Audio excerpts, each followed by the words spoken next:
Hello sa inyong lahat! Narito na naman si Mami Essie para mag-share na naman sa inyo ng isang masarap na recipe.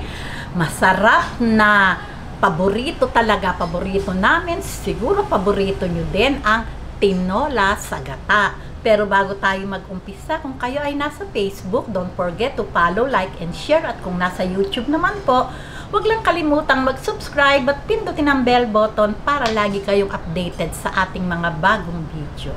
Ngayon, narito po ang ating mga kakailanganing sangkap. Gagamit po tayo ng 1 kilo't kalahating manok. Ayan, chinap ko lang po iyan ng ganyang kalalaki. Ayan, oh. Masarap po sa tinola sa gata. Marami talaga siyang gulay. Maglalagay po ako ng 1 buong papaya. Nasa inyo po iyon kung ganong papaya ang gusto nyong ilagay. Hindi naman po kalakihan to. 5 sili, malunggay, dahon ng sili, 6 na butil na garlic, 1 sibuyas, luya, 1 teaspoon pamintang buo, 1 teaspoon pamintang pino, 2 tablespoon patis, 1 chicken cubes. Ito po ay gagamit po tayo ng 1 teaspoon na sugar, pambalansi po ng lasa, 2 cups na pangalawang piga ng gata, 2 cups coconut cream. Okay, umpisahan na po natin yung paggigisa.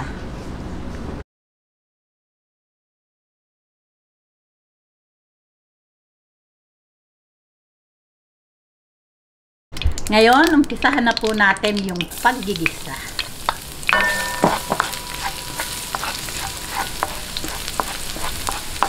Ayan, hintayin lang natin mag-light brown. Sunod natin ang sibuyas.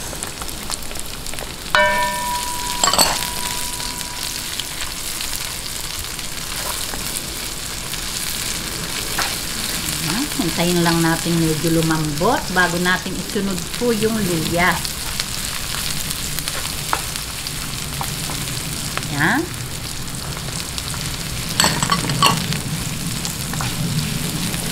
Kung napansin nyo po, wala po akong nakaparadang asin.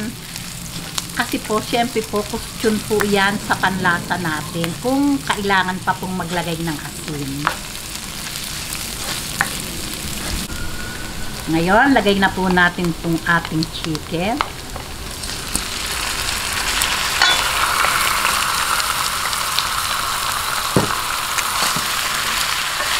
Ayan, bisa-bisahin lang po natin ito hanggang mag-light brown.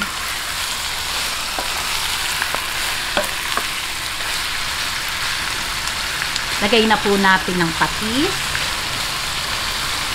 para po talagang kumapit sa ating chicken.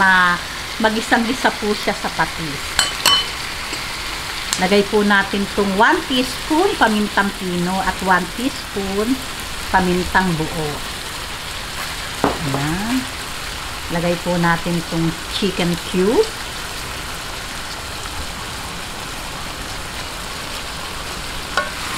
Haluin lang po natin. Ayan, haluin lang po natin at atin po itong tatakipan hanggang sa lumabas po talaga yung katas ng chicken. Siguro mga 2 minutes o 2 to 3 minutes, babalikan po natin.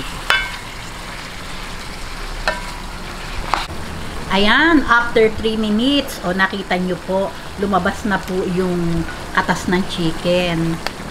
Lagyan po natin ng sili, binali ko lang. Ayan, haluin lang po natin. Ayan.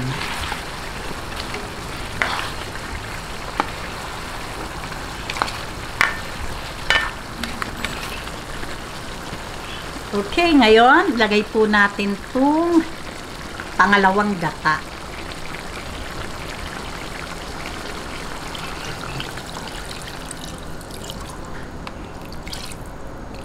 Ayan. Hintayin lang po natin kumulo bago po ilagay yung, siguro mga 1 to 2 minutes, babalik po ako para naman ilagay yung papaya. Ayan, after 3 minutes o 2 minutes, lalagay na po natin tong papaya kasi po medyo matagal po itong lumambot. Ayan yung pong papaya. Kaya po ako maraming maglagay ng papaya. Paborito po ito ng mga anak ko. Lalo po pag inilagay sa ginataan, talaga naman po syempreng masarap. Ayan, okay. Ayan, bayaan lang po natin siyang kumulo ng mga 5 minutes. At babalik po ako para ilagay naman natin yung kakanggata. Okay. Okay, ngayon po, lagay po natin itong malunggay. Ayan, talaga naman itong sarap-sarap pag maraming gulay. Ayan. Lagay na po natin itong coconut cream o unang tiga ng gata. Ayan.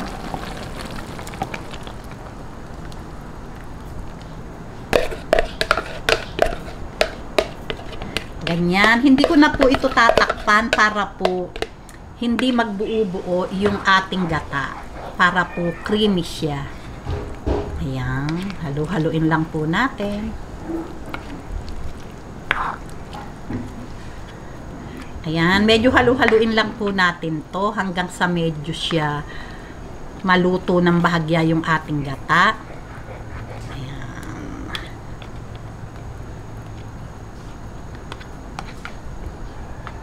Ayan, ganyan. Ayan. Ngayon po, hintayin lang po nating lumambot yung ating papaya at lumapot po yung ating inilagay na gata bago natin ilagay yung dahon ng sili. Okay.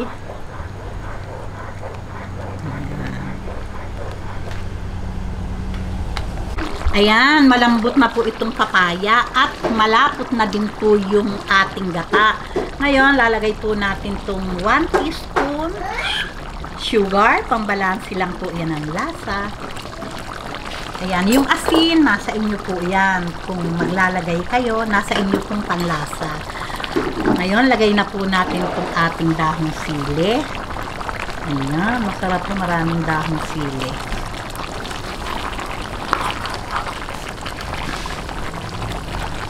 Kalambot na. Ayan, 1 minute lang po at papatayin ko na po itong apoy. Okay, pinatay ko na po yung ating apoy at ready na po ito para sa ating pananghalian.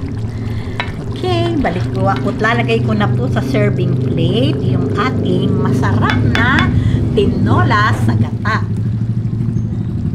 Ngayon, sandukin na po natin at ready na po ito para sa ating pananghalian.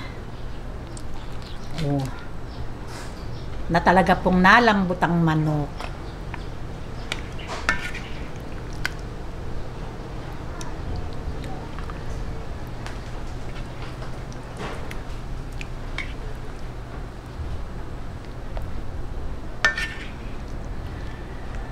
Ayan, heto na po ang napakasarap na tinola sa gata.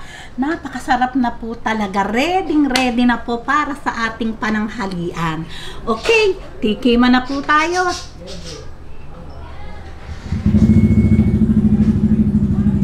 Okay, tikman na po natin.